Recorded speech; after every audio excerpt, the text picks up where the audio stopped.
Hey, what's up, everybody? So, me and Chase, we're actually here. We are. I don't know if I'm here. I'm still on cloud nine.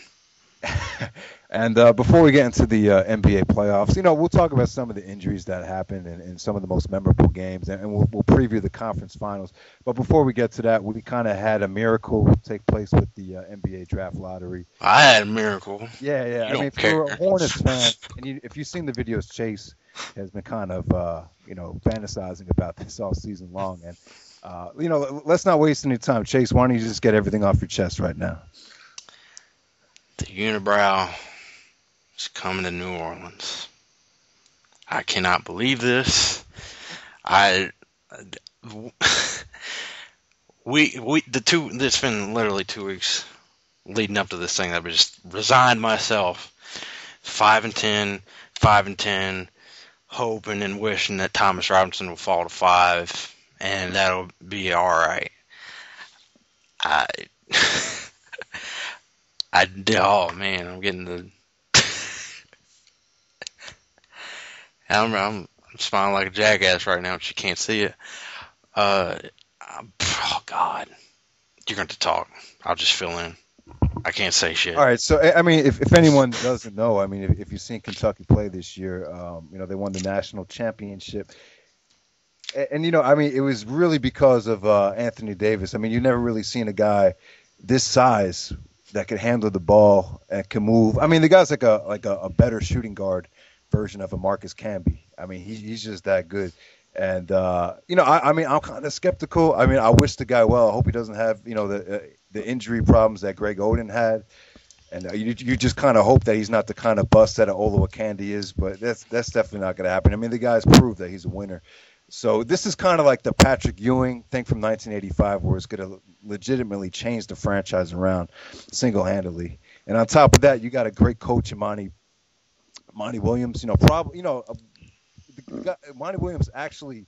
I think Chase, you told me he got Coach of the Year votes, and they had one of the worst records in the league. Yes, he did, and some people were mad about that, but people who actually watched the Hornets would know no, because he was out of the teams that had a legit shot at actually landing Mr. Davis, which I will now refer to him as. Uh, he was the only one that didn't tank. Never tanked. Team played hard every single game. Every night out. You could not take a night off against the New Orleans Hornets. That was something you could not say about the Bobcats. Couldn't say about the Wizards. Couldn't say about the Cavs. Couldn't say about the Kings. God.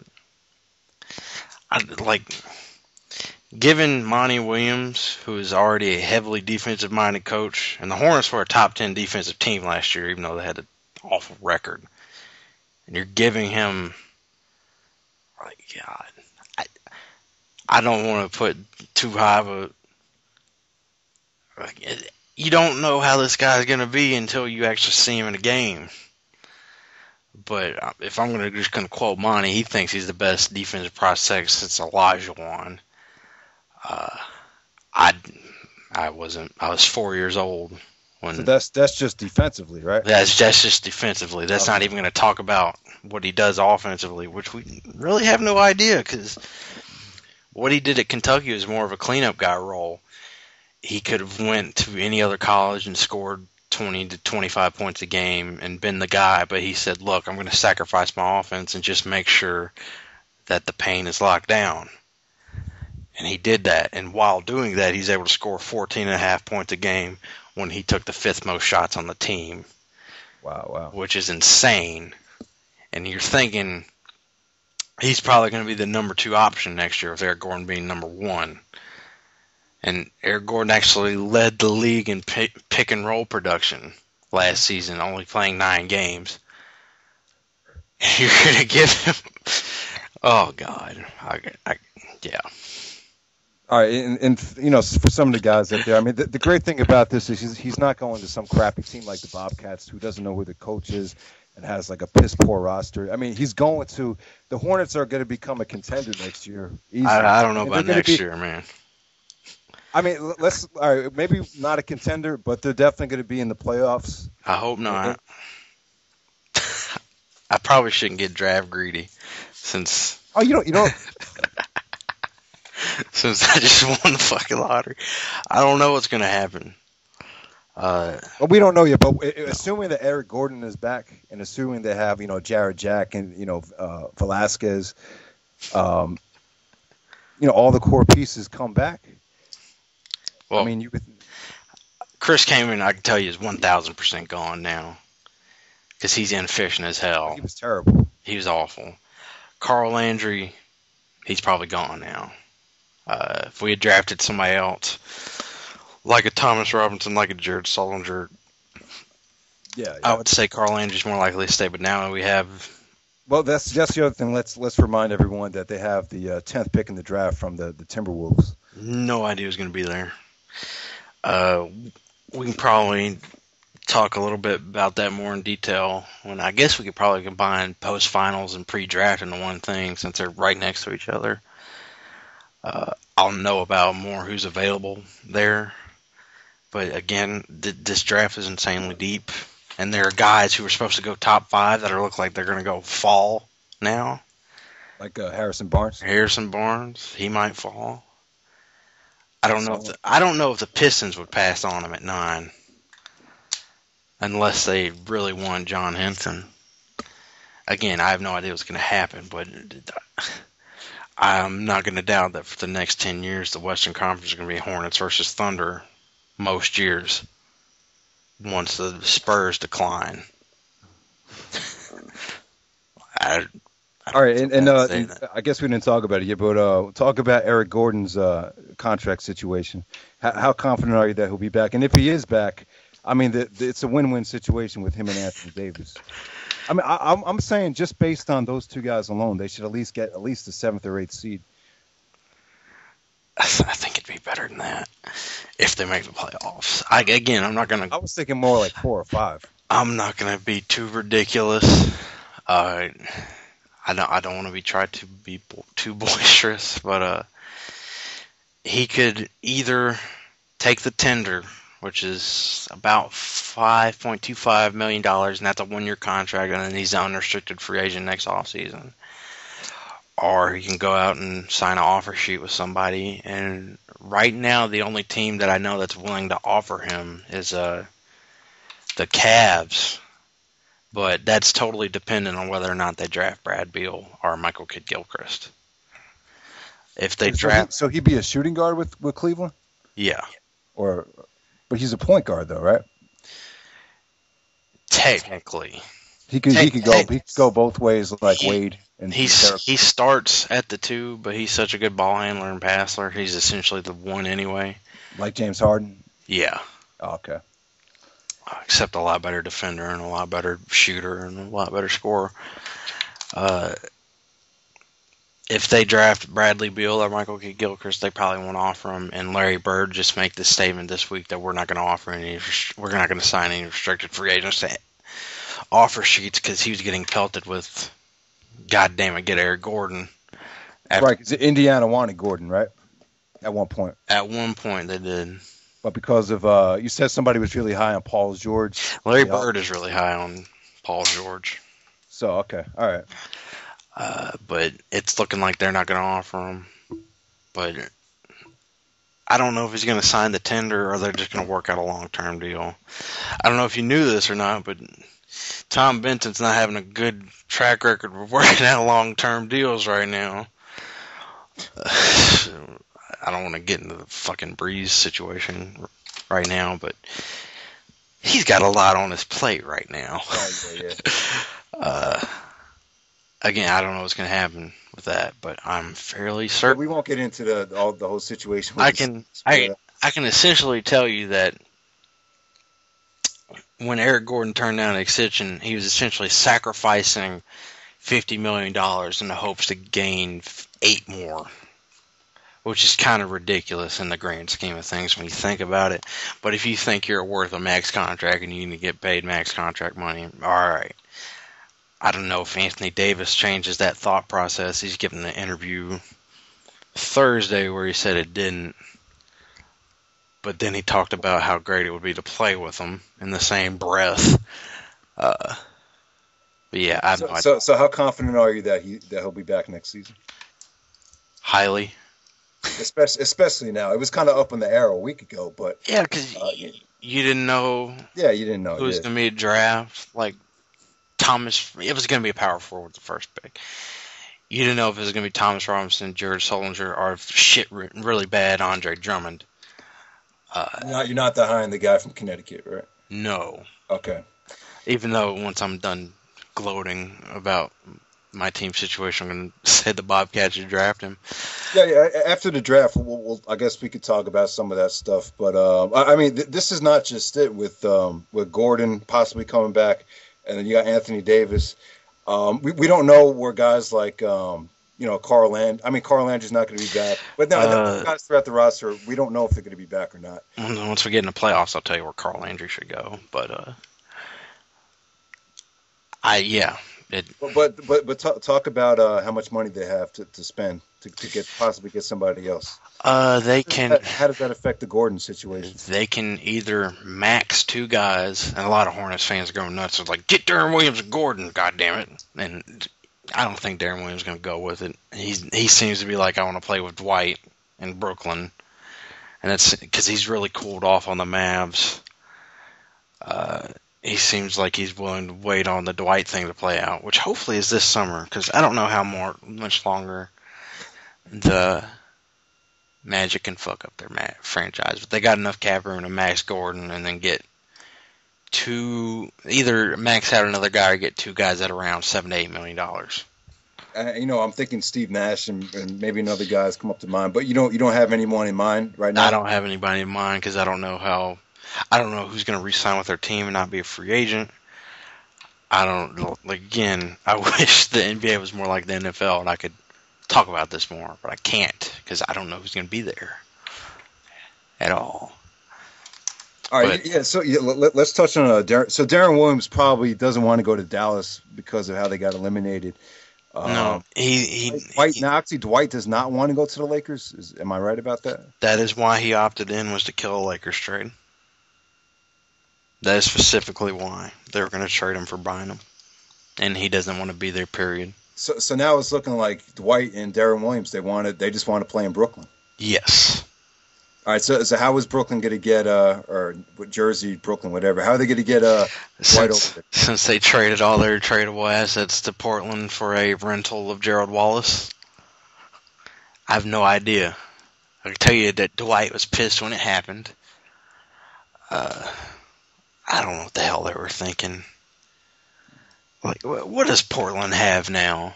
Like, you gave Portland, the 6th pick in the draft?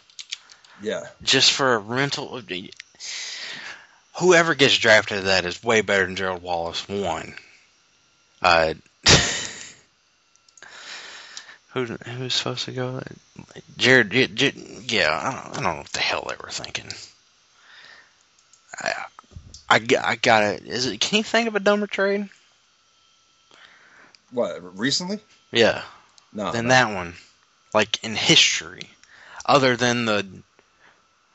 Hell, I can't even think of one. Man. The original Gerald Wallace to Portland trade was pretty bad. For the Bobcats, yeah. Yeah, that was dumb. Yeah, that was pretty bad. Brisbilla ended up getting a buyout and going back there anyway. Which is illegal now, by the way. Oh, you know what? Since we're on the topic of trades and everything, I mean, talk about Jordan right now. Like, obviously the Bobcats were pretty much assuming they would get Anthony Davis, but now they don't have him. Jordan's actually going to give away season tickets. Like, if you buy season tickets next season, then you actually get free season tickets for the next season. So just not a very good business move. It's kind of an act of desperation. But at this point, it's kind of like, I don't know. It's sad. They're terrible. If they draft Brad Beal, they will be better than last year, but still pretty terrible. Man, they need a guy who scores the ball efficiently and a big man. Those options in this year's draft would be Andre Drummond, who for some reason I can't get out of my head that Michael Jordan's not going to draft him because he seems to yearn to Oh, wait. What did When Jordan say about Andre Drummond? he hasn't said anything about Andre Drummond yet. He hasn't said anything since the lockout. Has Jordan even like talked about who he would actually like? No, See that this is the thing about Jordan. I can. He I has a can. reputation for drafting, guys that he knows, Carolina guys, and, I can. even in the front office, he has a reputation of hiring. I guess you would call them yes men, just buddies, not necessarily hiring the right people for the right job, and that's probably the biggest problem. And even Larry Brown would attest to that. Yeah, I can tell you that draft prospects are declining workout invitations from Sacramento and Charlotte. Sacramento. Yeah, because their situation is really terrible there too. You know, with the Maloof thing. Maloof, yeah. Yeah. They're declining. They're one of their wives is pretty hot.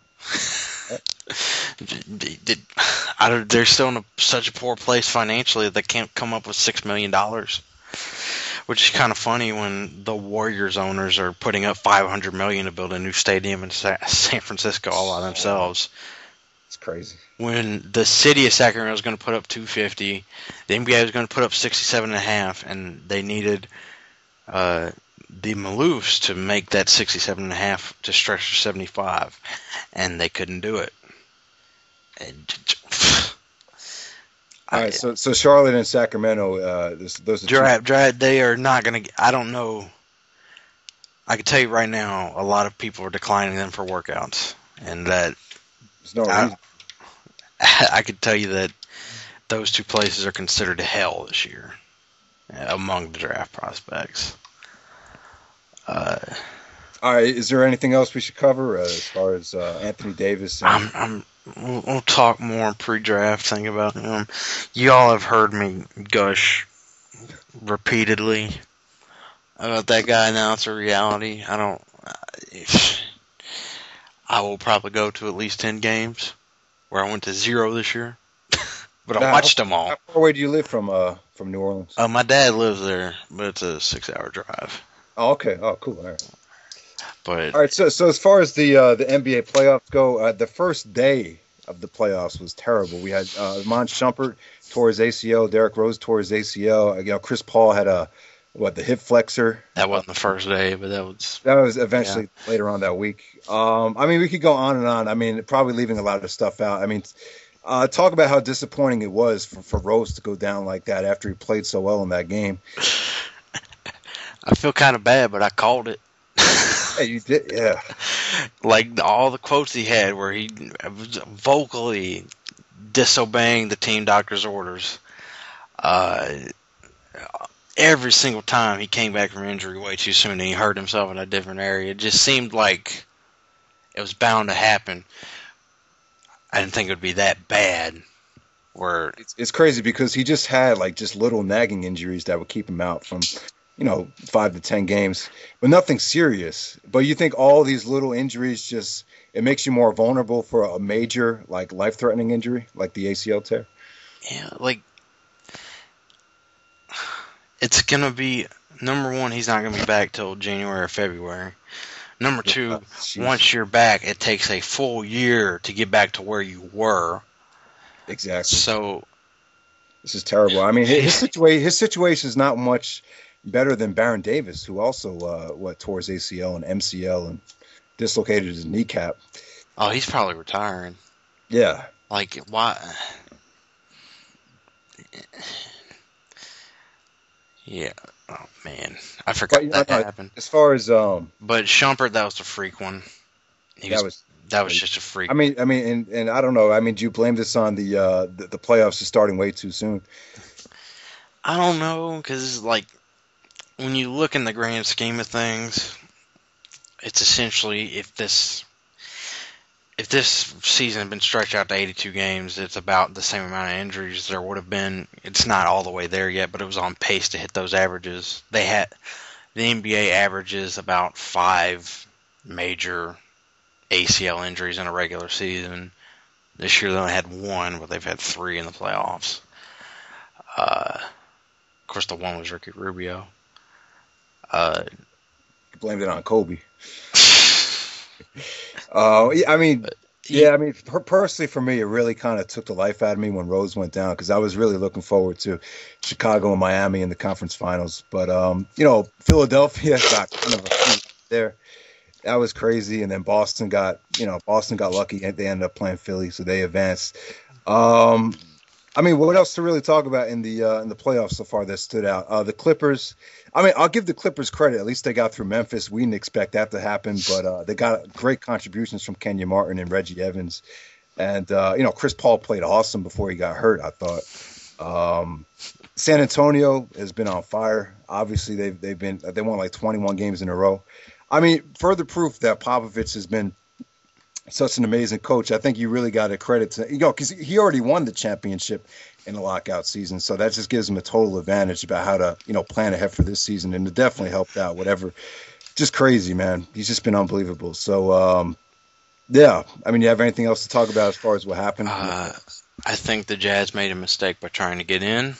Yeah. They need a point guard really bad, where they would have been in the lottery. Damian Lillard. Their perimeter defense was so bad that they put what was it? They put Millsap at the 3. Yeah. They went from having 2 draft picks in the lottery to having 0 just because they made the playoffs. I don't know who else I could, but I don't know. Well, here's the thing with the Jazz. I mean, I guess Tyrone Corbin, rookie coach, you got to try to win as many games as possible, because his job's on the line. So, it's kind of a tough situation from a coaching standpoint. Sometimes you got to think about what's better, because Devin Harris, no. He was bad.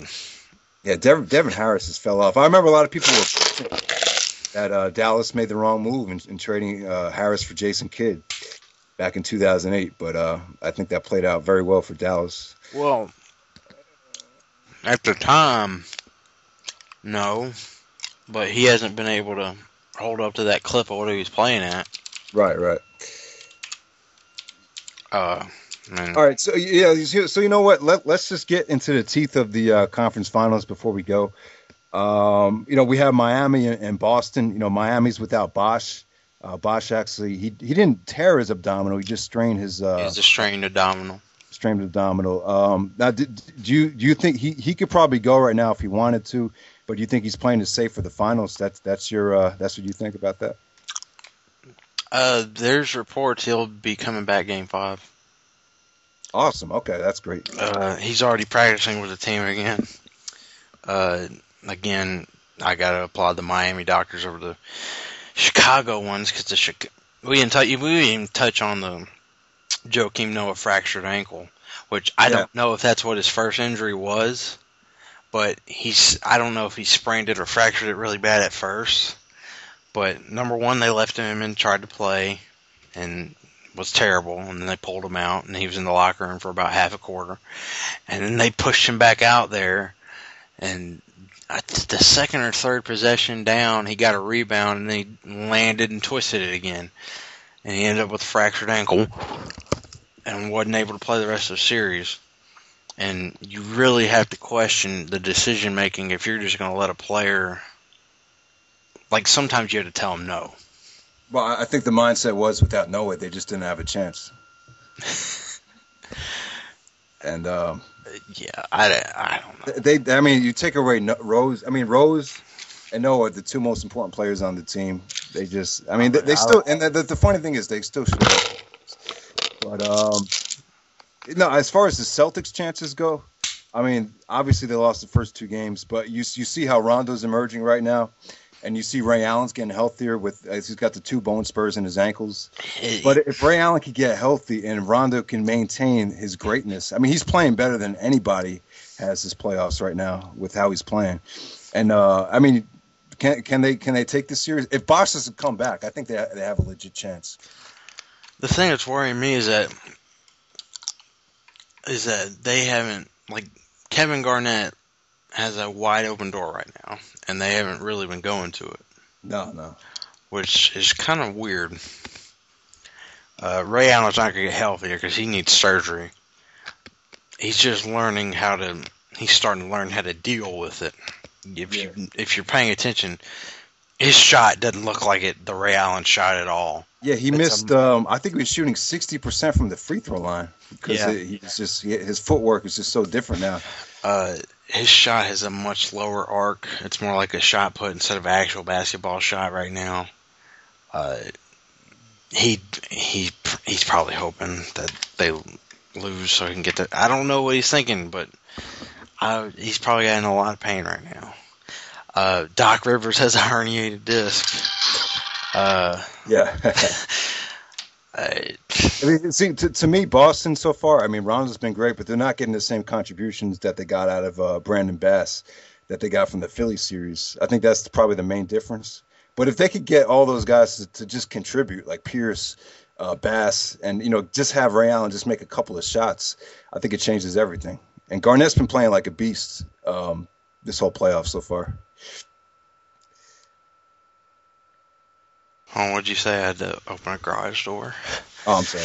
Yeah. All right. So the thing that worries me about Miami right now is Wade.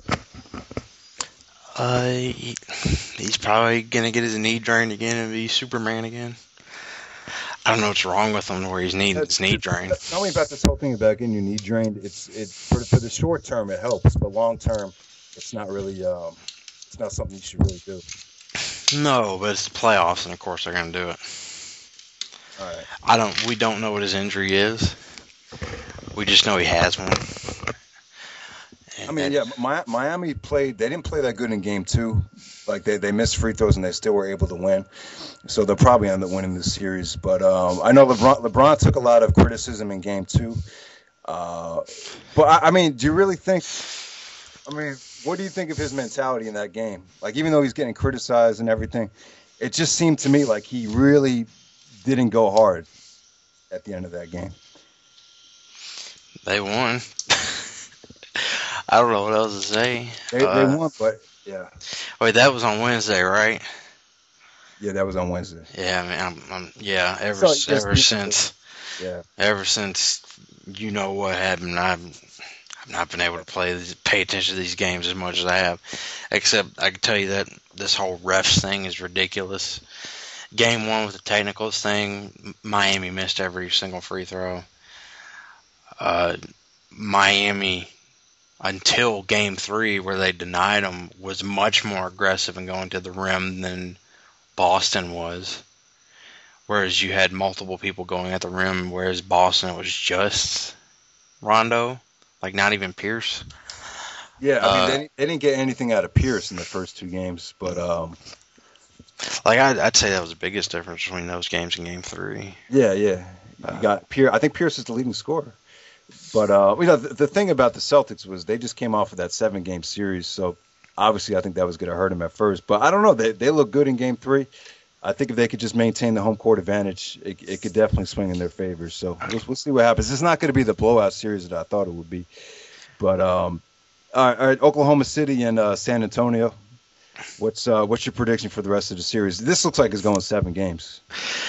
I don't know, because I need to see what Pop does, because he hasn't had to adjust what he does. I don't know if anyone saw game 2, but Parker fucking annihilated them with the pick and roll. It was like embarrassing with Westbrook trying to guard it. But they put Cephalosha on Parker. Now you're saying that Pop is going to make an adjustment and take Parker out of the game? I don't know if he'll switch him and Ginobili because Ginobili's bigger, or if he'll just start Ginobili and move Parker to the 2.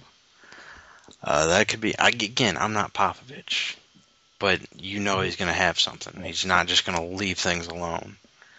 And double teaming Duncan is something that they don't need to do. I don't think. They're the best 3-point shooting team in the league. Yeah, you cannot leave a man open. But weren't they doubling him the first game? I think. Again, and they murdered them from 3. They killed him. Yeah. Kawhi Leonard, man, that guy could shoot. Danny Green. We've talked about this before. San Antonio is so deep right now. The best 3-point shooting team in the league. And Ginobili's been playing the best basketball that he's played in a while too. So it's a lot of people were saying the Spurs will win this series, but I don't know. Oklahoma City, as long as they get stops, and if Harden gets into his groove where he could just take the ball up the court, And if like I said, I think Westbrook. I think not having him guard Parker is great offensively because it saves him. It saves him the energy. And so I think Oklahoma City could still take the series. The thing is that If Oklahoma City gets out and runs, there's no way I could see San Antonio winning the series. they're not going to be able to though. But the thing is that for years the Thunder have been trying to get past the Lakers. That has been their goal. Get past the Lakers, and that's the main reason why they made the Kendrick Perkins and Nazir Muhammad trades, was that so they would have bigs. Right, right. Now that they've gotten past them, they were nowhere near shape prepared for the Spurs. But I mean, if they can overcome whatever Popovich does in Game 2 and tie it, this is going 7. If the Spurs win, probably just a 5-game series. Big games tonight. Yes, this is huge.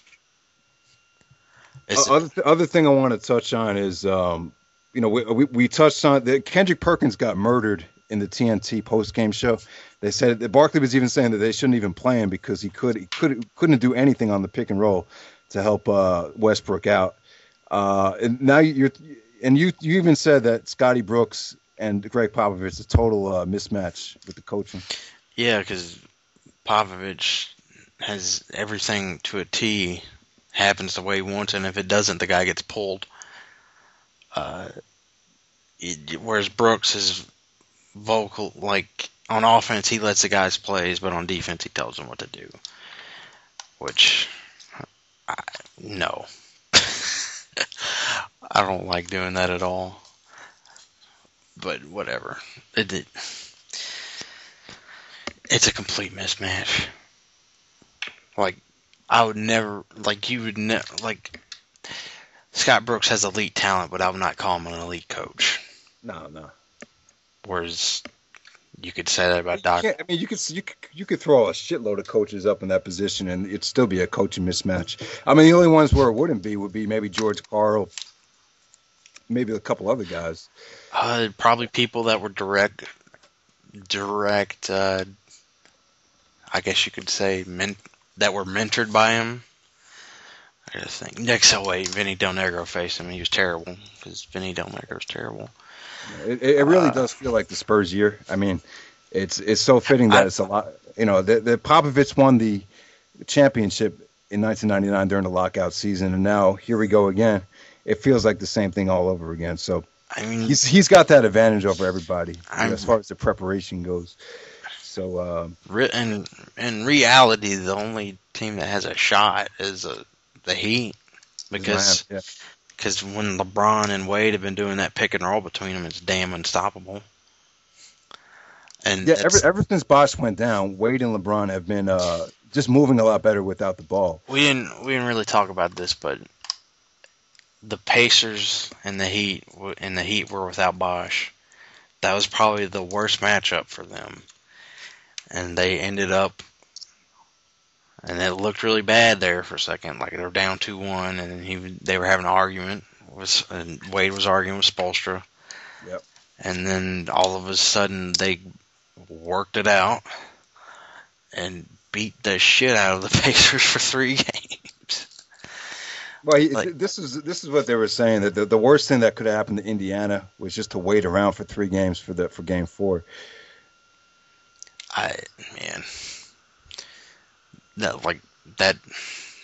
That was incredible. It went from looking like the Pacers might actually squeak this out and get to the finals, because LeBron and Wade in Game 4, especially LeBron, he played one of the greatest playoff games ever. What do you have? 40 points, 18 assists, at least 18 rebounds, 9 assists. The only other person to do that was Elgin Baylor. And then after Wade drained his knee, he just caught fire. Especially in Game 5, I think it was. He closed that. No, I'm sorry, it was Game 6. I think he had 40 points in that game. So just both guys just played unbelievable. But that, and then once you add Bosh to that, because when Bosh was playing, it was clear to tell that neither Hibbert or West could cover him. Because number one, it forced either one of them to come out of the paint, which opens up the lane for LeBron or Wade, and he was just way quicker than them. That's probably the same thing that will happen in the Spurs series, because Kawhi Leonard, while he has the potential to be an incredible stopper, he's not there yet. He's just a rookie. Again, that will probably be an awesome series, and I have no idea what will happen. Like when people tell you, "Oh, I know this will happen," even though I did that with the Clippers series because it looks so weird. That series is weird. Yeah, I mean, I think you even said Memphis was actually leading the series in scoring at one point. They added up out rebounded them. They had less turnovers. They had more fast break points. They scored more points off turnovers. They had more assists. They had more rebounds. They had more steals. They had more points. They led for more minutes in the series. If I didn't show you the results of the games, I just showed you the totals, you would have thought Memphis won. Exactly. Yeah. And weirdest series ever. That's tough to say. I mean, everybody was counting at Indiana. I think even on the ESPN crew, all four of those guys said Miami was done, and now all of a sudden they're saying Miami is taking the whole thing.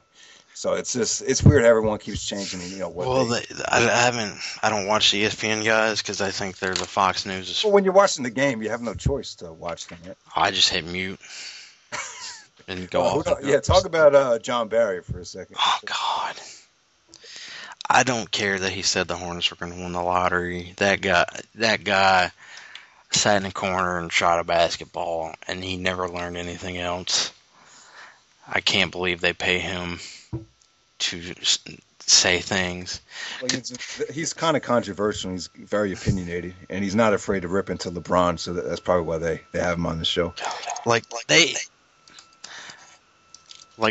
They should make him and Wilbon wear giant dunce caps the rest of the year. Because they were like, "Oh, Bulls, nobody's gonna touch the Bulls." And then look what happened. Again, that was injuries, but whatever. I don't know. All right, so I guess we should wrap this up. I mean, we both kind of. I mean, I wasn't too passionate about it, but you predicted Oklahoma City and Miami in the finals. I was kind of like, yeah, that's probably going to end up. And that was at the beginning of the season. That was in December. I mean, do you still feel like it could still happen? Oh man, San Antonio looks too damn good. That's what the league wants. I think everyone wants to see Oklahoma City and Miami because you'll get the scoring power if that does happen. But it looks like San Antonio's year. I mean, that Game 5 in San Antonio, if Oklahoma City could tie it up tonight, that Game 5 in San Antonio is going to be huge. I mean, I'm thinking about, the Lakers in 2004 when they beat San Antonio and came back from a 2-0 deficit. It's gonna have to be something crazy like that for Oklahoma City to really come out of the series with the win. But we'll see what happens. Yeah, I guess we'll be back once these things end and we can actually talk about the finals. And then we'll probably be back after the finals with what happened there and then draft shit. We probably wrote Markeem in for that. Yeah, because he knows his shit with college basketball. Yeah, and it'll be more fun then. This actually might be our shortest one. I'm not sure. Yeah. Still not organized, but we don't care. Maybe we'll get there someday. I don't know. Now, we didn't have any piece of paper or anything like that. No, man. We talk about we're organized. I'm totally not hitting the stop button when I say I'm hitting the stop button right now.